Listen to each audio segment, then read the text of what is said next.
Republicans deal in the world of logic. Politics is the runway for ugly people. I hope he dies soon.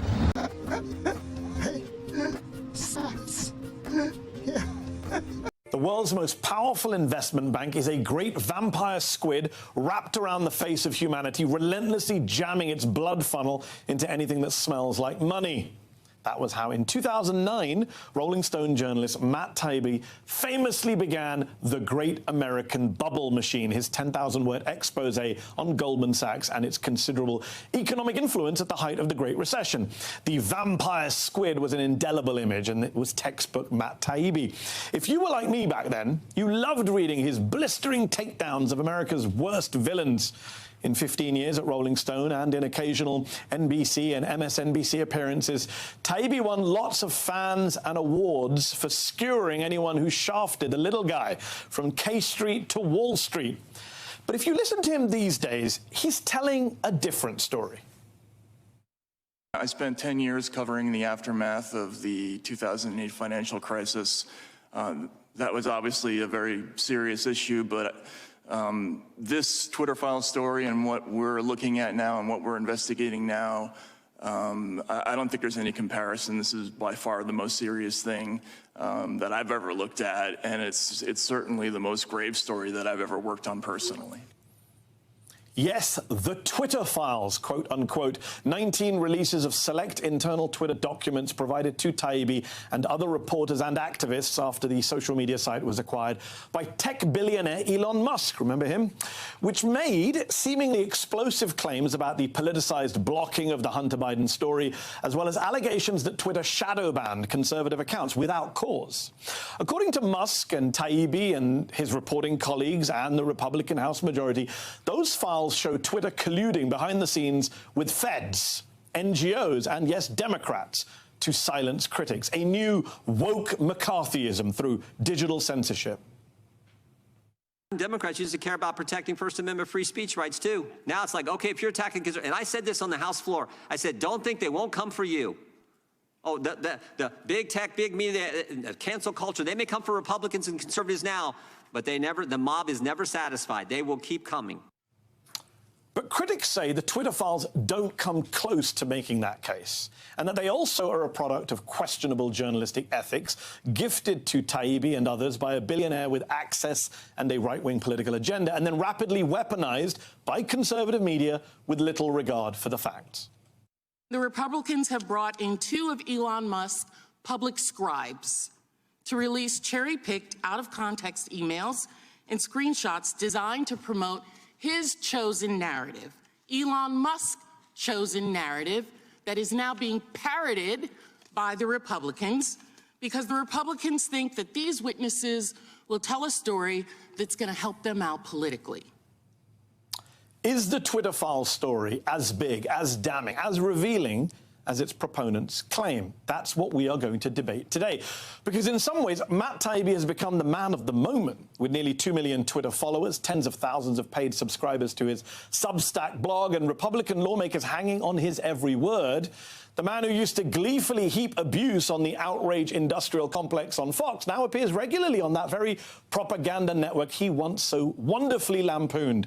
Oh, and that video you saw earlier of Taibbi testifying in last month's Republican-led hearing on the weaponization of the federal government, he says that on that day, the IRS visited his New Jersey home to tell him 2 years of tax returns had been rejected. We reached out to the IRS, but they say they can't comment on individual cases. So, late last month, Matt Taibbi asked me on Twitter, where else, to invite him on the show to debate the Twitter files and free speech and Elon Musk. Now, I've mocked him in the past for doing PR work for the world's richest man, and he's accused me of being an ardent establishment moralist. Great line. But today, I hope we're going to avoid the name-calling and keep it civil as I put my questions to him. Matt Taibbi, a National Magazine award-winning journalist who runs the Racket News Substack and broke the so-called Twitter file story, joins me now. Matt, thanks so much for coming on the show. Why do you believe these Twitter files are so important, and what should our viewers know about what's in them that they don't know? Just briefly, your top lines. First of all, I never said anything about woke McCarthyism, so do you want to take that back? I didn't put that in quotes. I said a so-called woke McCarthyism. Jim Jordan has also talked about that, and that was a line into Jim Jordan. But happy to say that you haven't described it as McCarthyism. You've described it, I think, as a digital censorship complex. A digital, sorry, industrial... I said digital McCarthyism, not woke McCarthyism. Okay, digital McCarthyism. We can correct that, yes. Okay, good. So you started off, as I expected, with the whole "what happened to you, man" routine. Well done. So yeah, these are, I think the rest of the stories speak for themselves. I don't have to talk about how important or not they are. The audiences are interested in them because of what they show. That there was an organized, systematic structure in place for the FBI and the DHS to talk not just to Twitter and to forward thousands of moderation requests to companies like Twitter, but also to virtually every other social media platform. This is essentially an organized system of quasi-state censorship, and it's alarming. It's a lot more than what we thought was going to be there. And again, people are just looking at what we found. We don't have to make claims about it. They're upset about it because of what they're reading. Well, not everyone's upset, and you do make claims, so let's talk about that today. And Matt, we're going to disagree a lot today. You've already started with disagreement, so let's start with some agreement. Should the FBI be wasting so much time and taxpayers' money flagging so many tweets to Twitter? In my view, no. Does the FBI have far too cozy a relationship with social media companies? Yes, I agree. But do your files provide evidence of government censorship? I don't think so. Let's just take the very first example you cited in the very first thread, which went mad viral. You wrote, by 2020, requests from connected actors to delete tweets were routine. One executive would write to another, more to review from the Biden team. The reply would come back, handled. Now, that sounds bad, but aside from the fact that the Biden team was not the government at the time, it turns out that at least 3, maybe 4 of those 5 tweet URLs that you linked to, that they linked back to non-consensual nude images of Hunter Biden. Why was it wrong, Matt, for the Biden campaign, not the government at the time, to ask Twitter to enforce its own terms of service against people basically posting revenge porn? Do you understand why people question your credibility on this whole project when you omit such crucial context right from the get-go? First of all, the reason that's important is because the ordinary person can't just call up Twitter and have something taken off Twitter. If you put something nasty about me on Twitter, I can't just call up Twitter and talk to the government liaison, whose name I won't mention on the air, and say, hey, can you take care of this? And have them take care of that. That doesn't work for the ordinary person. The Biden campaign could do it. Donald Trump could do it. But I can't do it. Can you do it? I don't think so. You didn't answer my question. Why didn't you tell us what were in the URLs? Because it sounds much worse than it is. When you discover that actually it was simply a violation of Twitter's terms of service, that these were nude, non-consensual images for Hunter Biden, why not mention that? Did you not know? In which case, no. That's kind of incompetent. Or did you know and you were just hiding it from people? Incompetent? I mean, if you didn't know, if you put up MSNBC. My God, you got 6 consecutive years of just screw-ups on the Russia story. Well, that was predictable. If we're going to do predictable. Can you answer the question? Did you know what was in the URLs when you posted them? It's a simple question. What was in the URLs? Why didn't you tell us? I don't need to. Because it's relevant. You don't think it's relevant that it's a violation of Twitter's terms of service to have nude pictures of Hunter Biden up? Look, every time they make a request to Twitter, they're doing what you're arguing. They're making the argument that, oh, we're not actually asking, this isn't censoring, this is just the government pointing out that that's what the emails show that you posted. They don't demand anything, do they? They say, can you check if this is in line with your terms of service? And those URLs weren't. So I'm wondering why you wouldn't mention that. First of all, the government, I can't even report that yet. All right. When they're doing this, it's self-evident what they're doing, and I don't have to make claims about what it is. I can just show you what they're doing. Everybody knows. But you didn't, Matt. That's the problem. You didn't show the world that the Biden campaign asked for nude images. You didn't. Other people pointed out what those URLs were. You never did. And that's the problem, Matt. There's a lot of omission. There's a lot of things that I wrote. Am I going to describe every single thing that I published? That was the first Twitter file and the most viral tweet. Noam Chomsky, who you know and I know and we like, said, about a subject you guys screwed up. Said one of the... We'll come back to that. has said one of the greatest forms of censorship in the media is censorship by omission. You've heard that quote. There's a lot of omission in the Twitter files, a lot you and your colleagues don't tell us. You mentioned in passing, for example, in your very first thread that the Trump White House made requests of Twitter too, i.e. the actual government, not the Biden campaign. But you didn't tell us what those Trump requests were. It took an actual Twitter whistleblower. Well, it took an actual Twitter whistleblower in front of Congress to reveal that Trump once demanded Twitter take down a mean tweet about him from the model Chrissy Teigen. Yet you didn't mention that in any of your Twitter files posts. Because I didn't have that story. I don't have it. Doesn't that tell you something, that you had the Biden story and not the Trump story, that Elon Musk was giving you one side of the story? No, you don't understand. First of all, that first batch of files resulted in the firing of Twitter's general counsel. We were looking at something on a very short time frame, but we didn't have it. I went out of my way to report that fact. I was the first person who reported that Donald Trump made requests and had them honored on Twitter. But you outlined which ones the Biden team did without giving full context, but you didn't outline which ones the Trump. Well, maybe you should ask yourself why it is you didn't have it. Let me ask you this. A lot of your own Twitter files reporting shows top Twitter employees They don't have it either, by the way. The whistleblower in Congress didn't have it either. I know, but she did say under oath that this actually happened, so you can accuse her of what you want later. I don't have to accuse them. So it sounds like you are. Out of interest, Matt, the emails you show really difficult content moderation decisions. They don't show Twitter rolling over. They show people actually having really interesting discussions, unlike now where Elon Musk just dictates that NPR is state-affiliated and it happens overnight. They also show Twitter resisting requests to things that members of Congress have asked them to take down, members of the FBI. So I wonder, how do you call this a censorship industrial complex when Twitter, according to your own files, is saying no a lot of the time? I mean, if it was censorship, they'd have just rolled over every time Agent Chan of the FBI or Congressman Adam Schiff made a demand, but they didn't. I published an explicit tweet which describes Twitter's internal ads policy, where they say publicly, we are going to represent that we make these decisions at our sole discretion. Internally, we are going to act when the U.S. intelligence agency, the U.S. intelligence community, that's the quote, when the U.S. intelligence community determines that an account is linked to a foreign malign threat actor. So they're talking about their two-phase system in the document. Now, yes. But your words, Matt, you say, to their credit, they turned down requests. You say it yourself. Those are your words in the Twitter files. Yeah, they did, but this is a story that has multiple layers to it. The government is constantly applying pressure to these companies. It starts with a baseline of them not wanting to be engaged at all with the government, or to have a very limited relationship. The door gets kicked open when in 2017, particularly in the fall of 2017, when the Senate Intelligence Committee starts leaning on Twitter to endorse their accusations that there had been a substantial number of bots linked to Russia's Internet Research Agency. And essentially, it was made plain to Twitter that they would both be subject to lots of bad press and perhaps increased regulation if they didn't communicate with the Senate Intelligence Committee in the way that they wanted.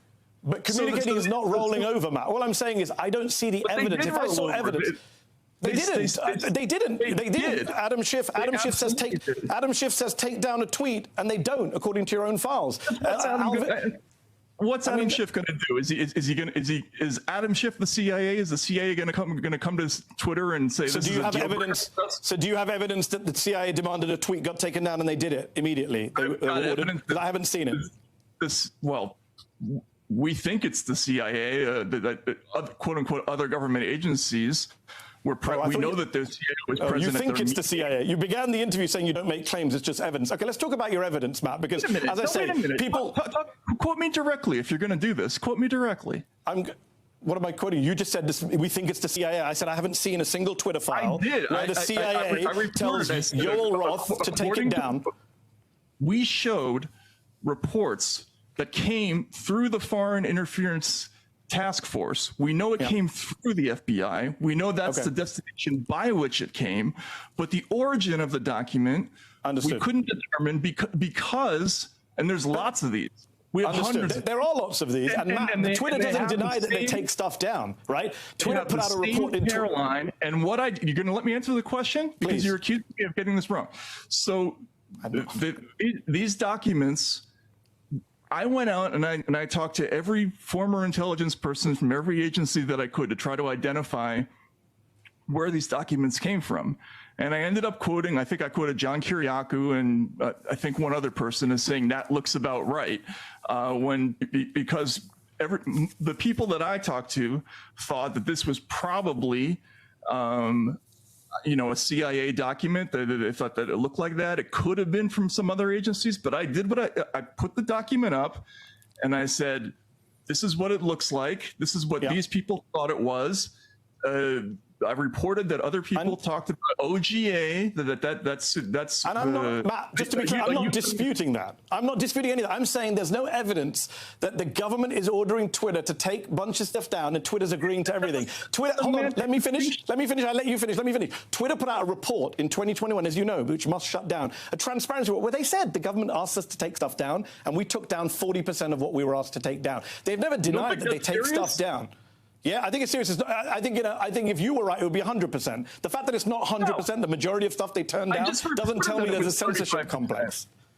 I don't understand how it. Do I think it's serious that they take down 40% of stuff? Maybe, but that's not.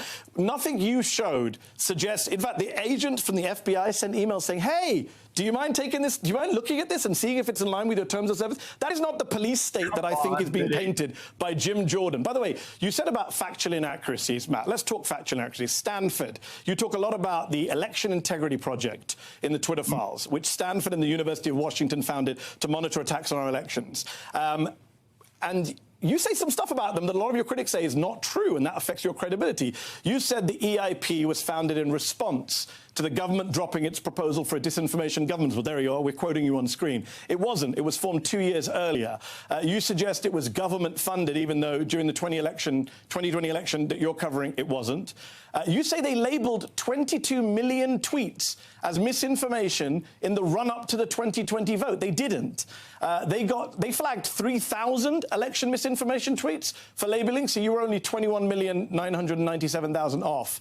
And you also claim the EIP was. Let me finish the question. You can come back in. You also claim the EIP was partnered with the government Cybersecurity and Infrastructure Agency, CISA, to censor Twitter. But you mix up CISA, CISA, a Homeland Security Agency, with the Center for Internet Security, the CIS, which is a non-profit. In fact, you added an A to CIS. I think people can see it there in brackets to make that false claim. It's just error after error, Matt, on just this one topic. Error. But the other ones aren't. The 22 million number came from their own report. Yeah, it came from a report in March. Do you know what the 22 million number is, Matt? Can you tell me? Because we checked. 22 million is the number of tweets about election misinformation that they just mapped. How many tweets were they? The ones they actually flagged to Twitter before the election, 22 million came after the election. It wasn't in the run-up. They flagged 3,000. So you were off by 21,997,000. There's another error. They've said a lot of things. I stand by my story. You stand by what story? You stand by 22 million were flagged in the run-up to the election, even though that number came in March 2021, which was after the election. No, this came in their report after the election. Which was about some total of tweets that they counted on the election. What they flagged to Twitter was 2,980 tweets, I believe. So that's nowhere near 22 million. Come on. What? You got something wrong. You got CISA wrong. Why did you add A? Okay, Matt, why did you add A in square brackets? Do you understand why people worry about... I actually thought that. And why didn't you fix it? I just checked the tweet before I came on air. It's been 3 weeks since it was flagged to you. Why not fix it? Do you not have editors at the racket? I didn't realize that until now. Okay, and what about the date? You got the date wrong when it was founded. You said it was founded in response to the Disinformation Board. That was last year. Well, because Stamos is saying in the video that we were sort of created to fill the gaps. But no, that's not what you say in the tweet. That's not what you say in the tweet. You say SIO was created in 2018. No. You say, this is what you say, that the EIP was created after the public uproar paused the Disinformation Board. That's wrong. You need to correct that as well, don't you? After the... That's what your words. You say, to quote you, after public uproar paused the Orwellian Disinformation Governance Board, Stanford created the EIP. That's wrong. Well, that's what they say. You don't need sources, Matt. You could check the EIP website. It says it was created in 2020. Well, that's the date that I just said. And the disinformation board was 2022. Okay. All right. Well, then that is an error. Okay, so let's talk about Elon Musk. We talk about Twitter files. You have talked about why you don't want to reveal that he's your source, even though he's basically outed himself as his source. I get that you don't want to reveal your sources, you're a journalist, but Barry Weiss has outed him. He's outed himself. What's interesting about Elon Musk is that we checked. You've tweeted over 30 times about Musk since he announced he was going to buy Twitter last April, and not a word of criticism about him in any of those 30-plus tweets. Musk is a billionaire who's been found to have violated labor laws multiple times, including in the past few days. He's attacked labor unions, reportedly fired employees on a whim, slammed the idea of a wealth tax, told his millions of followers to vote Republican last year, and in response to a right-wing coup against Bolivian leftist president Evo Morales, he tweeted, "We'll coup whoever we want." And yet you've been silent on all of that. How did you go, Matt, from being the scourge of Wall Street, the man who called Goldman Sachs the vampire squid, to being unwilling to say anything critical at all about this right-wing reactionary anti-union billionaire? Hello? Am I still on? Yes, you're still on. I'm just wondering how come you've never criticized Musk despite all that? Look, so I like Elon Musk. I met him. This is part of the calculation when you do one of these stories. Are they going to give you information that's going to make you look stupid? Do you think their motives are sincere about doing X or Y? I didn't. I thought. I mean, I did. I thought his motives were sincere about the Twitter files, and I admired them. I think he did a tremendous public service in opening the files up. But that doesn't mean I have to agree with him about everything. And Agreed. I agree with you. But you never disagree with him. You've gone silent. People would say that's access journalism. No, I haven't reported anything that limits my ability to talk about Elon Musk. So will you criticize him today? For banning journalists, for working with Modi government to shut down speech, for being anti-union. You can go for it. I'll give you as much time as you like. Would you like to criticize Musk now? No, I don't particularly want to. Look, I didn't criticize him really before, and I think that what the Twitter files are is a step in the right direction. But it's the same Twitter that he's running right now. I disagree with him. If you want to ask, I think. Understood, Matt. Well, I'll ask you a specific one. No. It's not in bad faith, Matt. Sorry. You say that Twitter... Hold on. Let me finish my question. You're saying that he's good for Twitter and good for speech. I'm saying he's using Twitter to help one of the most right-wing governments in the world censor speech. I will criticize that. Will you? I have to look at the story first. I'm not looking at it now. Hold on. I posted the story 2 weeks ago. You tweeted at me. I don't watch the Mehdi Hasan show. You do. Actually, you do, because you tweeted at me saying, invite me on the show and I'll tell you my views. Here you are. What is your view? There it is. There it is. Look. Yeah, and you said, look, we'll read your words. Why don't you invite me on your show to talk about it, since you're so absolutely sure of what I'll say? You're right. I'm not sure. What is your view on Musk working with Modi to censor speech? That's what you ask him about the particulars about it. But listen, this came up the first time. I think it was Twitter Files number 6, when you said after this was a big one that we had done about the relationship between Twitter, the FBI, and the DHS. And as that story came out, you were giving me a hard time about tweeting through it. I think was the quote. Essentially, you said. You don't. So essentially, you're arguing that this information was not in the public interest, that I somehow shouldn't have done this story that I'd worked hard on, because Elon Musk tweeted something. You don't think that story? No, I said he banned journalists. I think hold on, Matt. If you're doing a story about free speech on Twitter and the head of Twitter bans journalists, yeah, I think most people. By the way, Barry Weiss, your partner in crime on that, your colleague, your reporter. Sorry for that euphemism. Your reporting colleague. She actually did call him out. So it's weird that Barry Weiss had more integrity on that. Some might argue, your critics might say, than you did. Look, we're running out of time. You don't want to talk about India? That's fine. You can go away and research it. But you volunteered to come on the show to talk about it. I got to ask you about the clip on Joe Rogan. You've seen the clip. It was mentioned at Congress. I do want to get your response to it. Can we play the clip of you telling Joe Rogan about how you should deal with sources who give you information? Let's play that clip.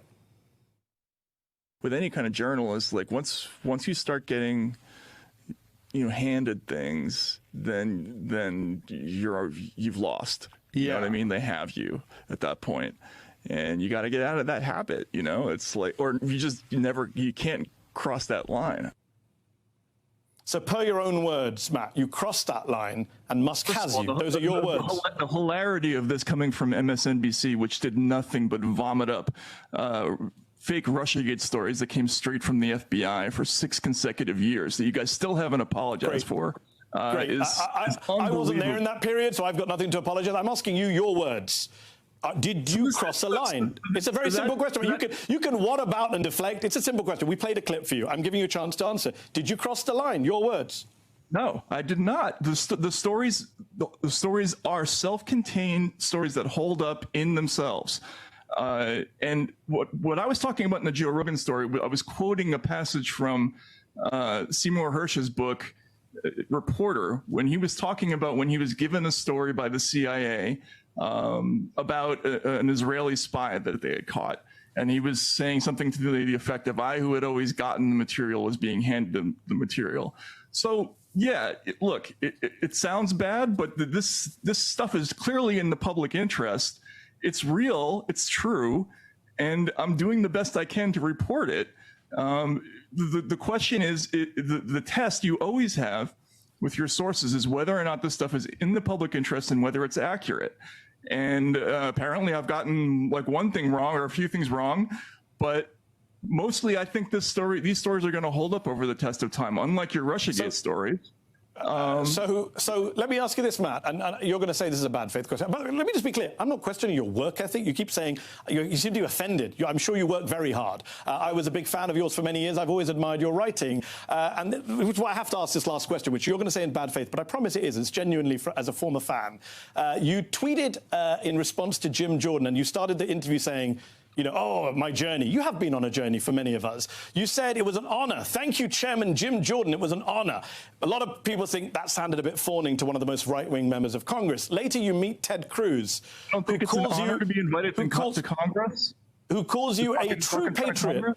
He calls you a true patriot, and you're all looking very intense in that picture. I wonder, when you met Ted Cruz, did you tell Ted Cruz that how you wrote in 2015 that he has, quote, big doses of Tea Party energy, and in 2018 that he's like an incurable skin condition? Do you understand why, Matt, those people who have read your stuff find it amazing now, the people you are? Ted Cruz knows what I've written about him over the years. He knows that I talked about him as, I described him as having a face like a waterlogged Reagan mask sewn together at gunpoint. He knows all that stuff. But that's the point. We don't. This is America. We don't have to agree all the time. I don't have to like them these people all the time. They're on this issue. They're giving oxygen to something that I think is important. That I think a lot of people is important. And if he wants to meet me, that's fine. If Jim Jordan wants me to come talk in front of Congress, I'm happy to do it. I'm happy to answer questions. If I'm wrong about something, I'm happy to answer that too. But I guess where we disagree is that I'm committing some kind of a capital offense by testifying in Congress about my own reporting, answering questions factually, and meeting these people is ridiculous. I guess where we disagree, Matt. It is an honor to talk to Congress. It was an honor to talk to Congress, and I'm proud that I did that. I mean, not every congressional committee is an honor to appear in front of. I'm pretty sure it wasn't an honor to be invited when people were invited to the House Un-American Activities Committee. I mean, this is the point, Matt. The context, we're out of time, sadly, but the context is that the Republicans, are banning books and threatening the press. Ron DeSantis is threatening to get rid of anonymous sources. Again, and you're mentioning something that I didn't write about. How many things I didn't say you wrote about it. Well, exactly. That's the problem, that you seem to think the Democrats, not the Republicans, are a big threat to speech, and I just don't see it. I wish we had more time to get into that, but we spent a lot of time. Are you crazy? I mean, you don't think the Democrats are a threat to speech? Have you been paying attention? Yes, I think all politicians are a threat to speech. But in this country, if you think the Republican Party is not the biggest threat to speech, then I don't know what to say to you. Maybe you should log off a bit and go to Florida. We have to disagree on that. I think the black voter who was arrested in Florida, or the woman arrested for taking an abortion pill, might not say that Cat Turd 2 being de-amplified was the biggest story of the year. But we will have to leave it there, Matt. Thank you for appearing on the show. What about your Hunter Biden story? Appreciate your time. I don't think I've ever written about the Hunter Biden story, so maybe you should apologize to me for putting words in my mouth. You said at the beginning I put words. I never said a word about the Hunter Biden story, but we will be right back.